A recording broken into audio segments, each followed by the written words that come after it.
Merhabalar, videoma hoş geldiniz. Bugün sizlerle bu görmüş olduğunuz tek kol kazağın yapım aşamalarını paylaşacağım. Çok şık bir kazak oldu. Umarım siz de beğenirsiniz. Kanalıma abone olup beğenmeyi unutmayın. Evet, lastiğimiz için 90 ilmek başlıyoruz. 3, 4, 5, 6. Evet, lastiğimi ben bir düz bir ters olarak yapıyorum. Düz, ters, düz, ters.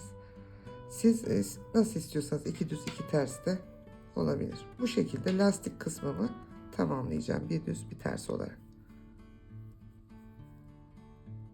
Evet, ben bir düz bir ters olarak lastiğimi yaptım. 3,5 santimetre falan. Siz lastik uzunluğunuzu ne kadar istiyorsanız o kadar yapabilirsiniz.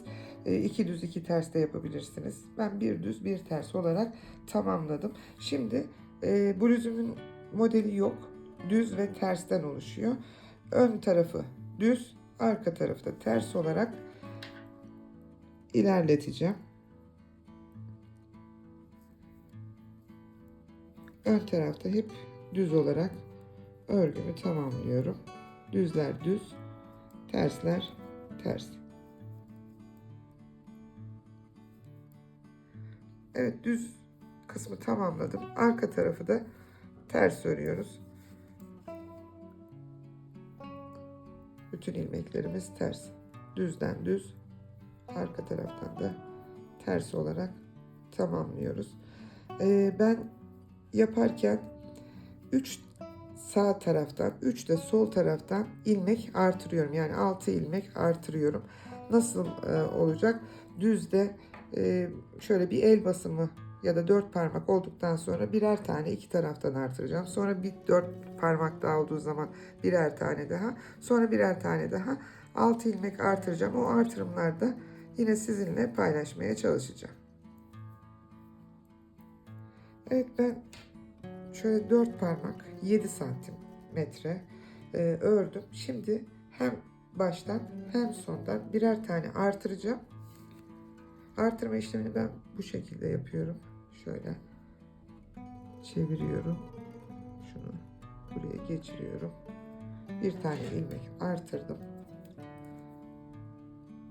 Bunu sonda da yapacağım. 2 tane ilmeğim artmış olacak. 90'da 92 ilmek olacak. Sondan da artıracağım. Sona kadar geldim. Burada artırmamı yapmıştım. Dönüyorum. Burada da bir tane artırma yapıyorum.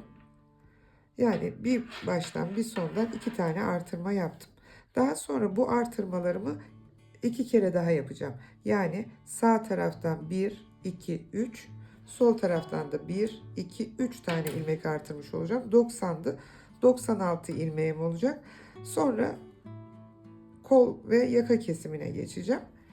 Başka bir değişiklik yok, yani bu şekilde dümdüz öreceğim. Düzler düz, tersler ters. Sadece sağ ve sol taraftan üçer tane ilmek artırmış oluyorum belirli aralıklarla. O da 7 santimetre bir ve bir. Siz kendi boy uzunluğunuza göre böyle ortalama 3'e bölün kol altınıza kadar olan yeri. Kaç ilmekten sonra artırıyorsanız, kaç sıradan sonra siz ona göre kendinize ayarlayın. Ya da hiç artırmayabilirsiniz ama ben bluzlerde biraz belden sonra şöyle bir şey olduğu için vücudumuzda 3 tane artırmayı uygun gördüm. Siz de ona göre yapabilirsiniz. Evet, ben ön kısmımı tamamladım. Dediğim gibi 90 ilmekle başladım.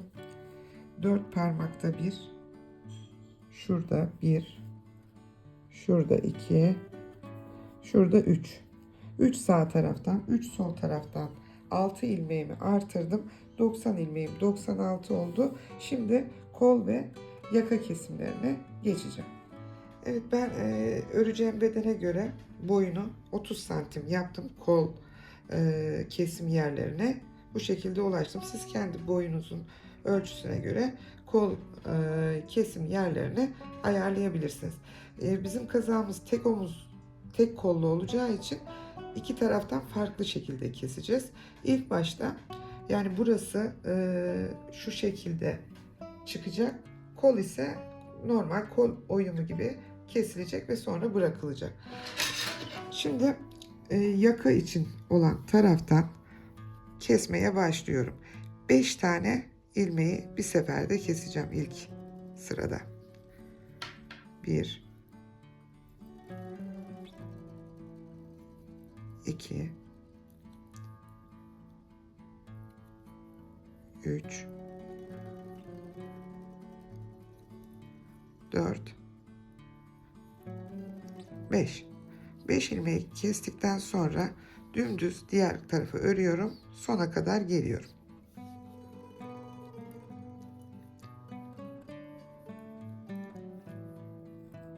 Evet, sona kadar geldim.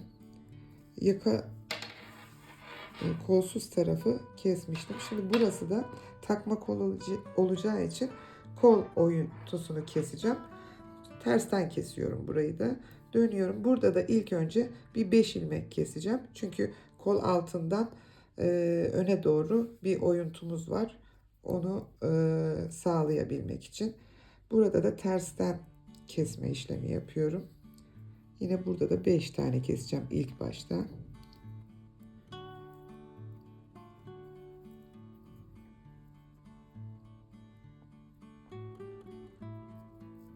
2 oldu.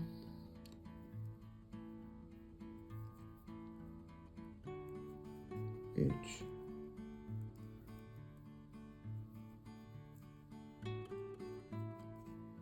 4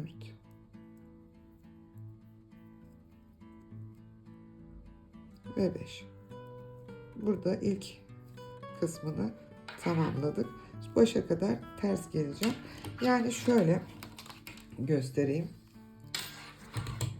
Şu kısım bizim yaka kısmımız, bu kısım kol altı kısmımız. Burada bir takma kolumuz olacak bizim burada. Burada kol olmayacak. Buradaki 5 taneyi kestik. Kol içinde bir 5 tane kestik. Buradan 4 devam edeceğim tam ortaya gelene kadar. Tam ortaya gelene kadar. Daha sonra birer birer azaltacağım. Burada da 5'ten sonra 3 keseceğim. Sonra birkaç tane de 1 keseceğim ve dümdüz burayı çıkacağım. Şimdi ben size bu kesmeleri kaçar tane yaptığımı da anlatacağım. Şurada ilk kol oyuntumuz 5'ti. Onu yaptıktan sonra tersten tersleri ters örerek, zaten örgümüz düz bir örgü. Arka kalan bütün ilmeklerimizi ters örerek ön yüze geçiyoruz.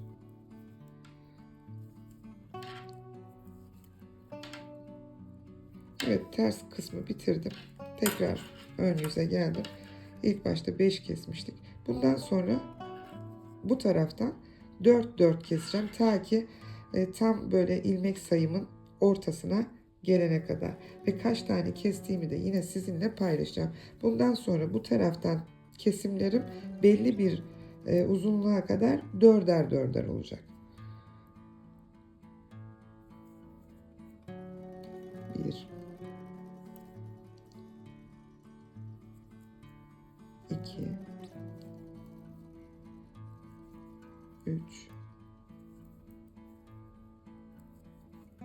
4 4'ten sonra sıra sonuna kadar düz olarak devam ediyoruz. Evet, düzden de bitirdim. Biliyorsunuz kol için kol oyumuna 5 kesmiştik. Şimdi 3 tane keseceğim. Burayı 5 3 1 1 1 diye devam edeceğim. O da çok değil. Yine kaç kere kestiğimi sizinle paylaşacağım. Bu sefer de ikisini bir alarak keseyim. Böyle de kesebilirsiniz isterseniz. İsterseniz bir önceki kesimimdeki gibi ilmeği örüp üstünden de geçirebilirsiniz. 3 tane kestim. Yine tersi başa kadar ters olarak örüyorum diğer ilmekleri. Evet, burayı da tamamladım. Dönüyorum.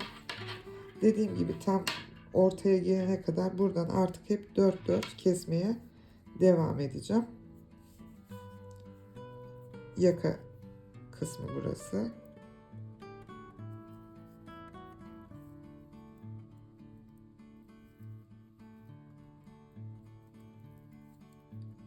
2, 3, 4. Yaka kısmımız bu şekilde devam edecek. Şişin sonuna kadar ilmeklerimi düz olarak örüyorum. Evet, düz kısmımı da tamamladım. Sıra sonuna geldim.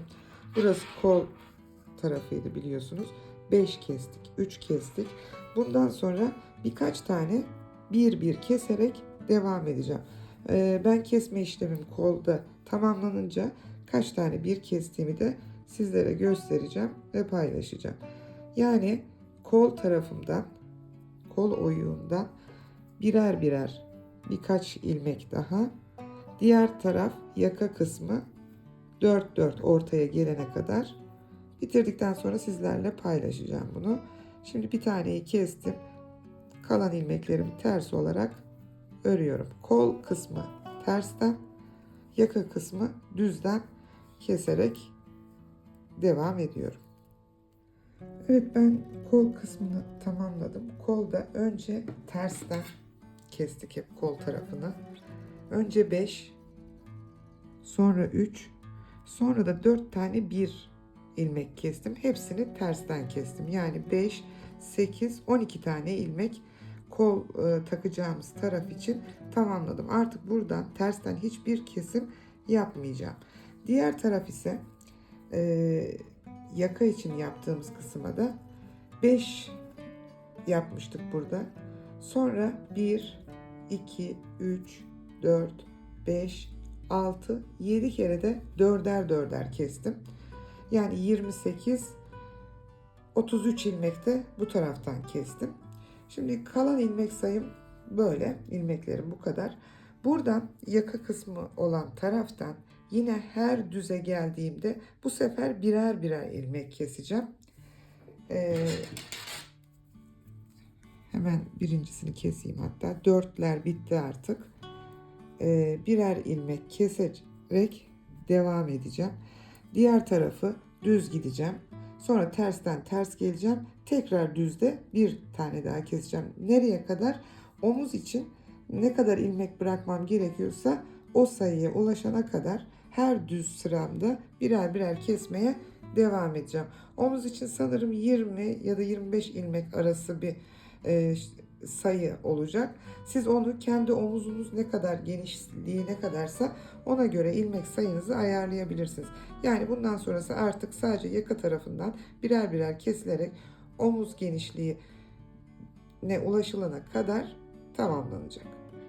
Evet, ben bir kestiğim yaka tarafını da tamamladım. 30 ilmek daha kestim birer. Kolu zaten tamamlamıştık, kol kesimini.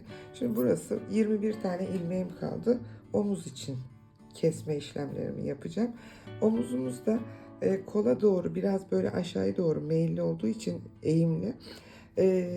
Onun için 3 seferde kesme işlemi tamamlıyorum. Ben bir seferde kesmiyorum. 21 ilmeğim var. 3'e böldüğümde 7 ilmek oluyor. Yani buradan şimdi düzden 14 tane ilmek öreceğim. 7 tanesini örmeden döneceğim. Yaka için artık kesme bitti. Kesme yapmıyoruz. 14 tane ilmeği örüyorum. 2, 3, 4, 5,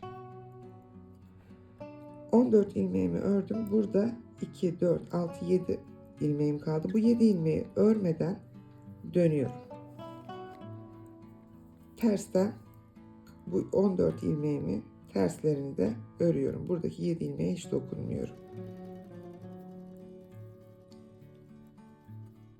Evet, tersten de ördüm geldim. Şimdi diğer 7 ilmeği de örmeyeceğim. Yani 7 tane ilmeğimi düz örüp sonra geri dönüş yapacağım. 2, 3, 7 ilmeğimi ördüm. Burada kalan ortadaki 7 ilmeği de örmeden şimdi dönüyorum.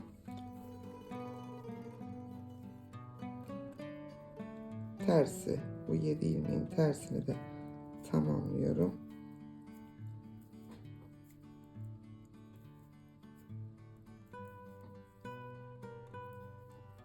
Evet. 3 kere de buradaki 21 ilmeği dönerek tamamladım. Bu şekilde aşağıya doğru eğimi oluşturdum. Şimdi hepsini bir seferde keserek omuz kısmını tamamlayacağım. Tüm ilmekleri keseceğim artık.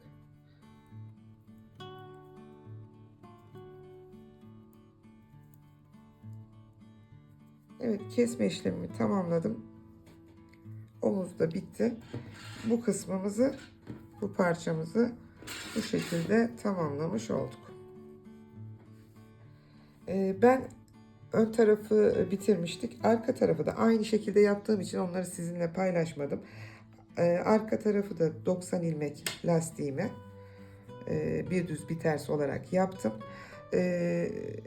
Yine arka tarafta da her 4 parmakta bir ilmek artırdım. 3 sağ taraftan, 3 de sol taraftan 96 ilmeğe ulaştım. Şimdi kesim kısmına geçeceğim. Aynı şekilde keseceğiz arkayı da önde kesimde yaptığımız gibi. Şimdi benim tek bir farklılık, biliyorsunuz, şu öndü.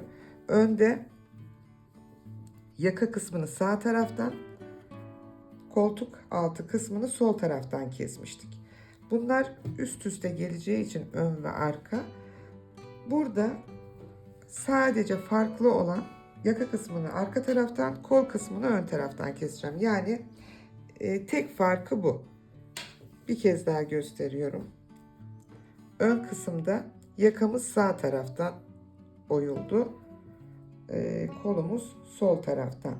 Biz yakayı düzden, koltuk altını tersten kesmiştik.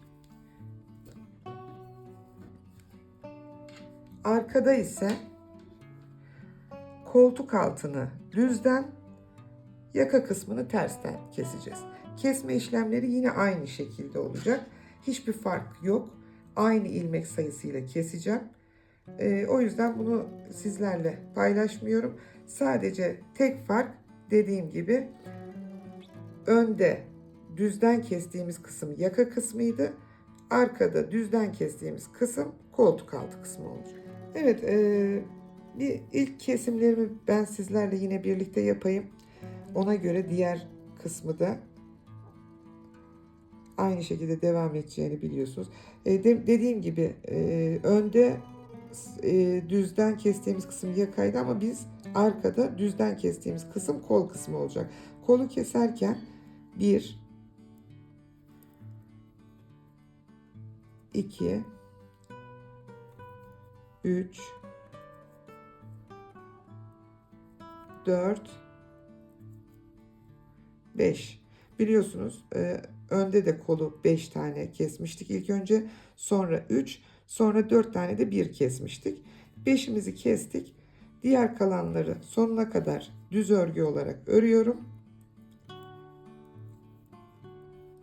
Evet, sonuna kadar düz geldim. Şimdi burada tersten yaka kısmını yapıyorum. Yaka kısmımızı da keserken 5 ilmek kesmiştik ilk başta. Biliyorsunuz önde. Önde ne kadar kestiysek arkada da aynısını yapıyoruz. 1, 2,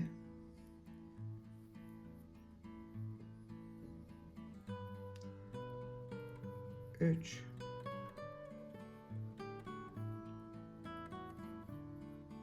4, 5.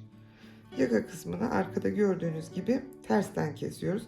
Yakamızı da 5 ilmek kesmiştik önde. Sonra 7 tane 4 ilmek kesmiştik. Sonra da birer birer 30 tane ilmek kesmiştik. Omuz ilmek sayımıza ulaşana kadar. Burayı yine ters örüyoruz başa kadar. Evet, tersi de tersten tamamladım. Yine düzden koltuk altı kesimine devam edeceğim. Koltuk altını da biz nasıl kesmiştik önde? 5 ilmek, sonra 3 ilmek, sonra 4 tane birer birer kesip kol kesimini tamamlayacağız önden. Yaka kesimini de 5 kestik. Sonra 7 tane 4'er ilmek keseceğiz. Sonra birer birer 30 tane ilmek keseceğiz. Omuz ilmek sayımıza ulaştıktan sonra önümüz gibi aynı şekilde arkamızı da tamamlayacağız. Evet, ön kısmımız, ben arka kısmımızı da tamamladım. Şimdi arka ve önü birbiriyle birleştireceğim. Nereden birleştireceğiz? İki yanlardan birleştireceğiz. Koltuk altındaki kesime kadar dikeceğiz. Dikişi yaparken biliyorsunuz tersten yapıyorduk. O yüzden düz yüzeylerini birbirinin üzerine getirerek yandan bu kısmı, daha sonra da diğer yan tarafımızı yine kesim yaptığımız kol kesimi, yaka kesimi olduğu kısımlara kadar dikeceğim şu şekilde. En sonunda da omuz kısmında yaptığımız bu kısmı iki tarafı birbiriyle birleştireceğiz ve önü arkayı birbirine eklemiş olacağız. Şimdi benim şurada biraz ipim kalmış. Ondan başlayayım dikmeye. Dikme işini diğer kazaklarımda da göstermiştim. Makine dikişi şeklinde yapıyorum ben dikişlerimi. Siz istiyorsanız tığla da birleştirebilirsiniz. Nasıl dikiyorsanız size kalmış. İki uçtan şöyle bakın birleştiriyorum önce. İpimi geçiriyorum. Bu kısmı sabitledim. Daha sonra iğnemi biraz ipliğimin ilerisinden iki tarafı da geçiriyorum. Sonra arkadan öne doğru geçiriyorum. Bakın şu aralık, daha dikkat edin. İpimiz buradan çıktı. Çıkan yere tekrar geriye dönüş yapıyorum. İpim burada. İpimin biraz ilerisinden çıkıyorum. Sıkılaştırıyorum. İpimin az evvelki olduğu yere geri dönüyorum. Bu şekilde ileri geri yaparak dikme işlemini tamamlayacağım. Nereye kadar? Şuradaki kesime kadar. Şuraya kadar. Diğer kısmı da yaka kesiminin başladığı yere kadar dikeceğim. Omuzlarımı da dikeceğim. Daha sonra kol kısmına geçeceğim. Evet, ben dikme işlemimi tamamladım. İki tarafı da diktim. Omuz kısmını da diktim. Tamamladım. Şimdi kolumuzu yapma işlemine geçeceğiz. Evet, şimdi kazağımızın kol kısmına geçiyorum. Kol lastiğimi ben 50 ilmek başlayacağım. Siz kendi bileğinize ördüğünüz ön ya da arkanın lastik kısmını geçirerek kaç ilmek başlayacağınızı bulabilirsiniz. Ben 50 ilmek başlayacağım. Kazağımızın kolu body gibi oturan bir kazak olacak, kolu olacak. O yüzden çok bol yapmayacağım. 3, 4, 5, 50 tane yapacağım. Bir düz bir ters ön ve arkada olduğu gibi lastiğimi tamamlayacağım. Evet, ben kol lastiğimi tamamladım. Bir düz bir ters olarak 50 ilmek başlamıştık. 3 santimetre falan oldu. Bu kadar benim için yeterli. Siz lastik uzunluğunuzu ne kadar istiyorsanız o kadar ayarlayabilirsiniz. Şimdi bizim kolumuz, kazağımız biraz body gibi vücuda yapışan bir kazak ve kol olacağı için çok fazla artırma yapmayacağım kolu yaparken. Şimdi lastikten sonra hemen düz, arka tarafı ters öreceğiz. Düzden giderken ilk etapta baştan, sondan ve ortadan 3 tane ilmek artıracağım. Daha sonra 6 santim ya da 5-6 santimde bir sağdan ve soldan birer tane ilmek artırarak kol kesimi yapacağım kısma kadar geleceğiz. Çünkü bu bizim kolumuz takma kol olacak. Önde ve arkada nasıl kesim yaptıysak kolumuzu yaparken de aynı kesimi yapacağız. Kesim kısımlarını sizlerle paylaşacağım. Yani lastikten sonra siz kendi kolunuzu da ölçerek yapabilirsiniz. Vücudunuza oturan bir kol olacak. Ördüğünüz bir kazağınıza örnek alıp ona göre de yapabilirsiniz. Ben lastikten sonra 3 tane artırma yapacağım. Bir ortadan, bir baştan, bir sondan. Daha sonra 5-6 santimde bir sağ ve soldan birer tane artırarak kol kesim yerine kadar geleceğim. İlk artırma işlemimi hemen şuradan yapayım. Böyle bir tane ilmek takarak başlıyorum. Artırmamı böyle yapıyorum. 50 ilmekti. 25 tane ördükten sonra bir tane daha artıracağım. Sonra sonda bir tane daha artırma yapacağım. Burası hep düz olarak diğer ilmeklerimi öreceğim. Evet, 25 ilmek ördüm. Şimdi şu ilmeğimin şurasından çıkarıyorum. Bunu örüyorum. Bir tane artırmış oldum. Kalan 25'imi de öreceğim. Sondan da bir tane artırma yapacağım. Bütün ilmeklerimi tamamladım. Sona kadar geldim. Buradan da bir tane artış yapıyoruz. 3 tane artırmamı yaptım. Bundan sonra düzler düz, tersler ters bir şekilde örmeye devam edeceğiz. Dediğim gibi 5-6 santimde bir de hem baştan hem sondan olmak üzere birer ilmek artıracağım. Arka kısmı bu şekilde tüm ilmeklerimizi ters olarak örüyoruz. Evet, ben lastikten sonra bir 6 santimetre kadar ördüm. Şimdi bir baştan bir de sondan birer tane artıracağım. Bu artırmayı 2 kere daha yapacağım. Yani bir 6 santimetre daha öreceğim. Bir baştan bir sondan. Bir 6 santimetre daha öreceğim. Bir baştan bir sondan. Sağ taraftan 3 tane, sol taraftan 3 tane 6 ilmek artırmış olacağım kolda. Burası da dirseğe kadar gelmiş olacak.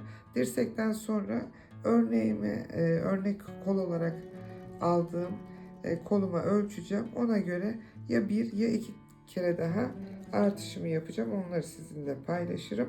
Yani ben şimdi dirseğe kadar 3 tane sağdan 3 tane de soldan 6 santimetrede bir artırmalar yaparak kolumu dirseğe kadar geleceğim. Baştan artırmamı yapıyorum. Diğer ilmeklerimi düz bir şekilde sona kadar örüyorum. Diğer artırmamı da ters taraftan yapıyorum. Evet, baştan artırdım. Sonuna kadar düz ördüm. Çevirdim. Bir tane de buradan artırıyorum. Yani baştan ve sondan artırmamı yaptım. Burayı da ters olarak öreceğim. Dediğim gibi bu şekilde artırmayı dirseğe kadar 2 kere daha yapacağım.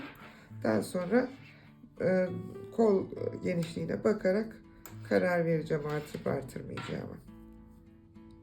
Evet, ben dirseğe kadar geldim. Söylediğim gibi 6 santimde bir artırma yaptırdım. 1 buradan, 2 buradan, 3 de şuradan. 3 tane sağ taraftan, 3 tane de sol taraftan 6 tane ilmeği artırdım. Dirseğe kadar geldim. Şimdi koltuk altına gelene kadar 2 kere daha aynı şekilde sağdan ve soldan, yani 4 tane daha ilmek artırmış olacağım aynı aralıklarla. Biraz daha belki kısa aralık olabilir. 4 santimetrede bir. Sonra zaten koltuk altı kesimlerimiz başlayacak. Koltuk altı kesimlerini de sizlerle birlikte paylaşacağım. Evet, ben kolda istediğim uzunluğa geldim. Söylediğim gibi dirseğe kadar 3 tane sağdan ve soldan 3'er tane artırmıştık, 6 ilmek. Dirsekten kol altına kadar olan yerde de 1, 2, 3 ve 4 tane arttırdım. 4 sağdan, 4 de soldan. Yani totalde 4, 8, 6 da burası. 8, 6 daha 14 ilmek artırmış oldum. Şimdi koltuk altına geldim. Uzunluğum tamamlandı. Kesme işlemini yapacağız. Kazaklarda kesme işlemini her zaman ön ve arkada kol altını kaç kestiysek kolumuzda da o kadar keseceğiz. Biz kol altımızda 5, 3, 1, 1 diye kesmiştik. O yüzden şimdi ilk sırada hem baştan hem sondan 5'er ilmek keseceğim. İkinci sırada hem baştan hem sondan 3'er ilmek keseceğim. Sonra birer birer eksiltmeye devam edeceğim. Evet, şimdi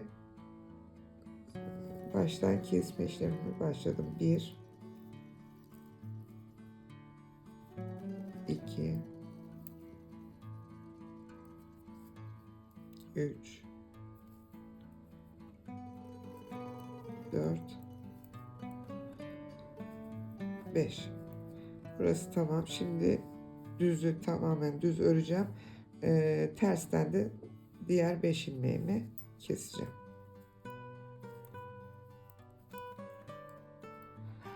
Evet, sona kadar geldim. Şimdi bu taraftaki kesimlerimi tersten yapıyorum. Baştan 5 kesmiştim.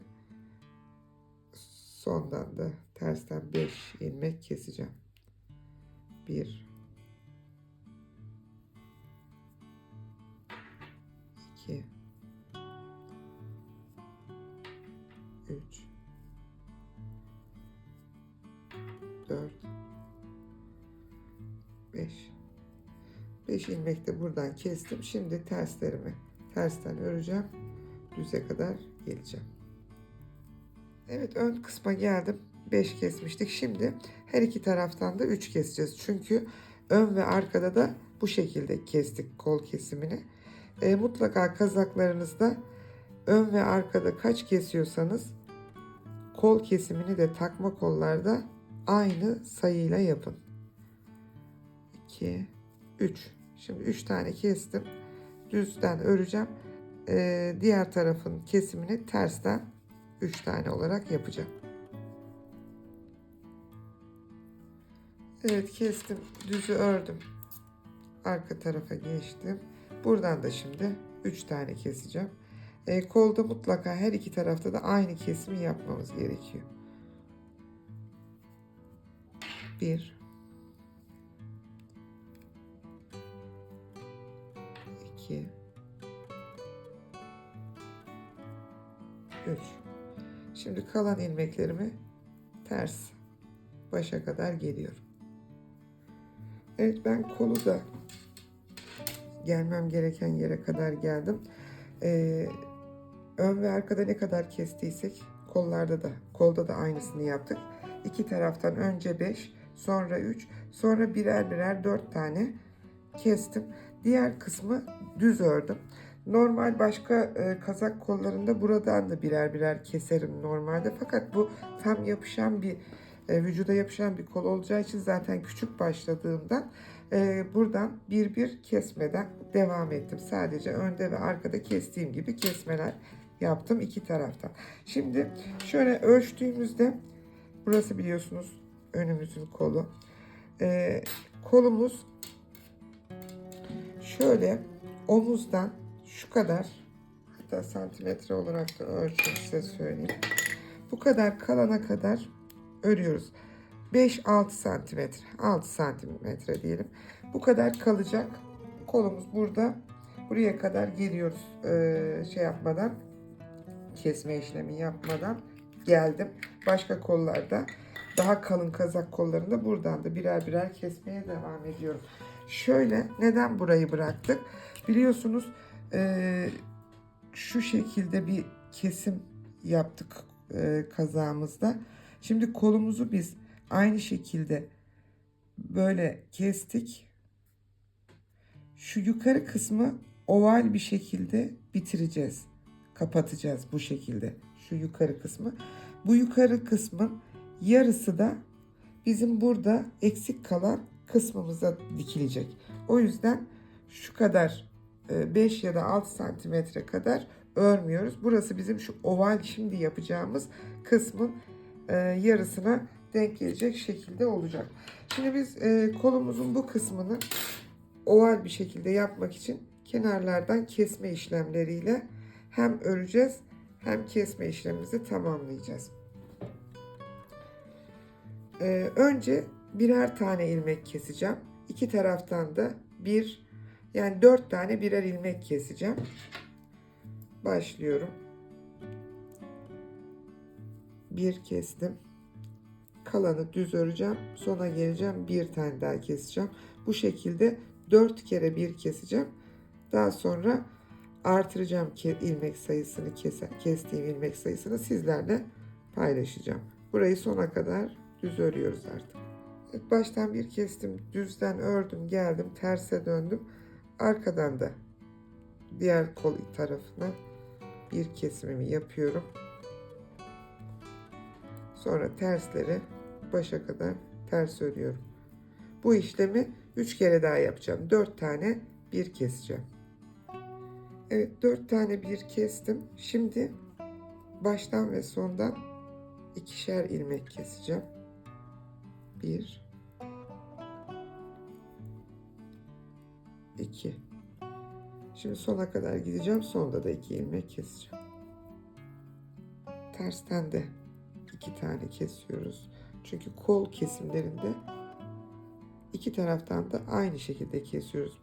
Baştan ne kestiysek sondan da onu. 2 tane buradan kestim. Şimdi tersleri başa kadar örüyorum. 2 kesmemizi de bitirdik. Şimdi baştan ve sondan 3. 2 kere de 3 keseceğim. Bir bu sırada keseceğim. Bir dahaki sırada keseceğim. 2 kere de 3 keseceğim. 2 3 kestim. Yine sona kadar gideceğim. Evet, arkadan da 3 keseceğim.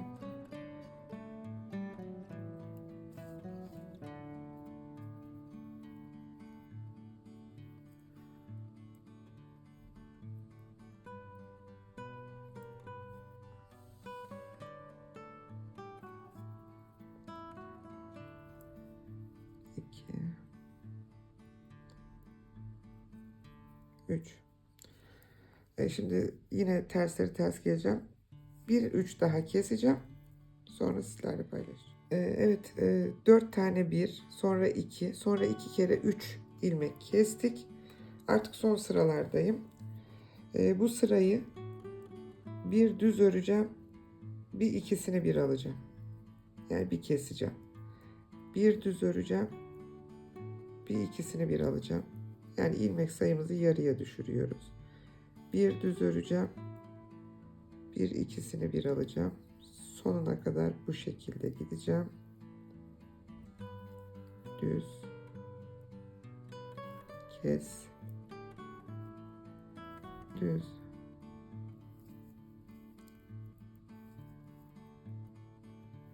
sıra sonuna kadar geliyorum. Evet, ilmek sayımı yarıya düşürdüm. Arkadan da hepsini keserek kolumu tamamlıyorum.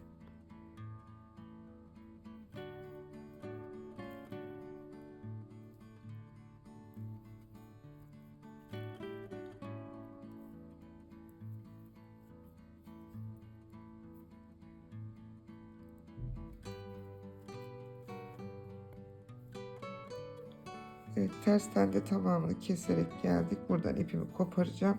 Yani gördüğünüz gibi şöyle, burası bu şekilde oval bir şekilde tamamlandı. Çünkü bu kısmı dikilecek bu şekilde. Şimdi dikme işlemini de sizlerle paylaşacağım. Kolumuzu da böylelikle tamamlamış olduk. Evet, şimdi ördüğümüz kolu ön ve arkaya birleştireceğiz. Biliyorsunuz yaparken dikme işlemlerini hep tersten yapıyoruz. Şimdi ördüğümüz kolum tam şöyle üstten tutuyorum. Tam orta kısmı omzumuza denk gelecek.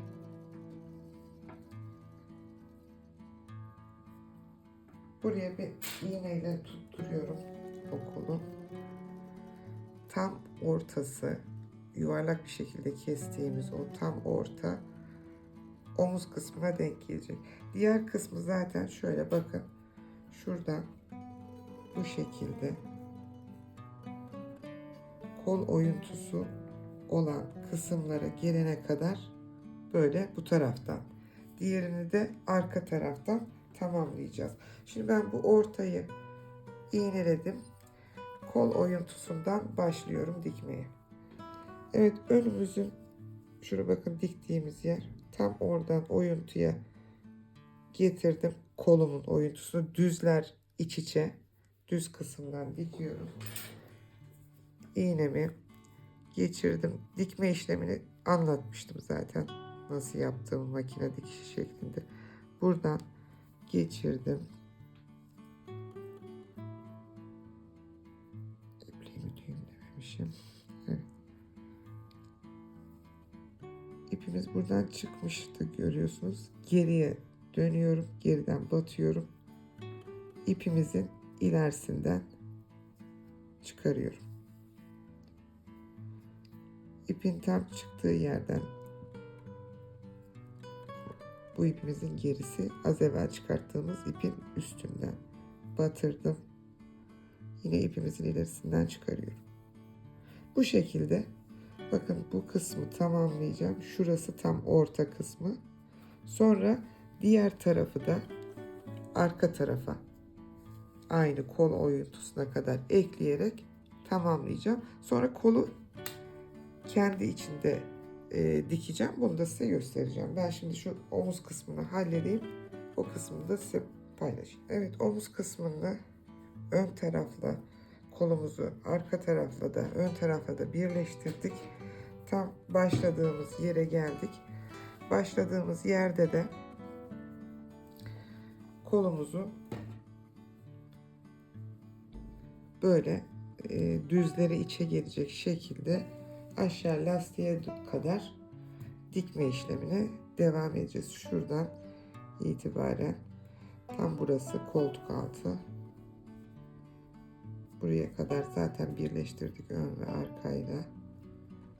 Şöyle şu kısmı da birleştiriyorum. Evet, sabitledim. Burası alt kısımda sabitlendi. Şimdi artık kolumuzun üzerinde sadece kenarlarını dikip birleştirmek kaldı. Aynı dikiş tekniğiyle burayı da dikiyorum.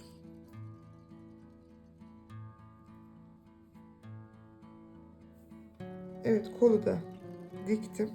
Şimdi düzeltiyorum.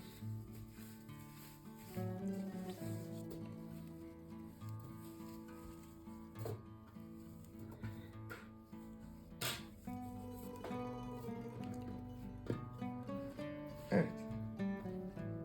Kazağımızın kolunu tamamladık.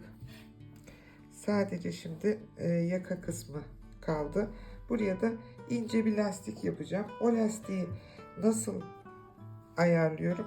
Şu ön ya da arka lastiği buradan ölçüm yaparak kaç ilmek yapacağımı ona göre ayarlıyorum. Siz yaptığınız ölçüye göre lastiğinizden ayarlayın. İsterseniz ilmek alarak da örebilirsiniz. Ama ben örüp dikmeyi tercih ediyorum. İnce bir lastik öreceğim. Yakaya geçireceğim. Sonra da kazağımız tamamlanmış olacak. Bakın, kol çok düzgün bir şekilde tamamlandı. Body şeklinde olduğu için vücuda tam oturan bir kol kesimi yaptık. Evet, ben yaka için kaç ilmek olacağını lastiğimi kullanarak, şuradaki lastiğimi, önün lastiğini kullanarak ölçtüm. 180 ilmeğe ihtiyacım var. Hem ön hem arka yaka için. 180 ilmek başlayacağım. Bir düz bir ters, aynen etek lastiklerinde yaptığım gibi yapacağım. Çok büyük değil. Şurada gördüğümüz lastikten bir tık daha küçük, şu şekilde yapacağım. Bir düz bir ters buraya dikeceğim ve kazağımızın bitmiş halini sizlerle paylaşacağım. Evet, yakayı söylediğim ilmek sayısında bir düz bir ters lastik ördüm, diktim. Lastiği önce şurada kendi ördüğüm lastiği buradan birleştirdim, ikisini birlikte. Sonra gösterdiğim o teknikle, diğer yerleri dikerken gösterdiğim teknikle yaka kısmına montemi yaptım. Çok güzel oldu. Çok şık. Gece kıyafetlerinizde giyebileceğiniz, kotunuzun üzerine giyebileceğiniz çok şık bir bluz oldu. Ben çok beğendim. Umarım siz de beğenirsiniz.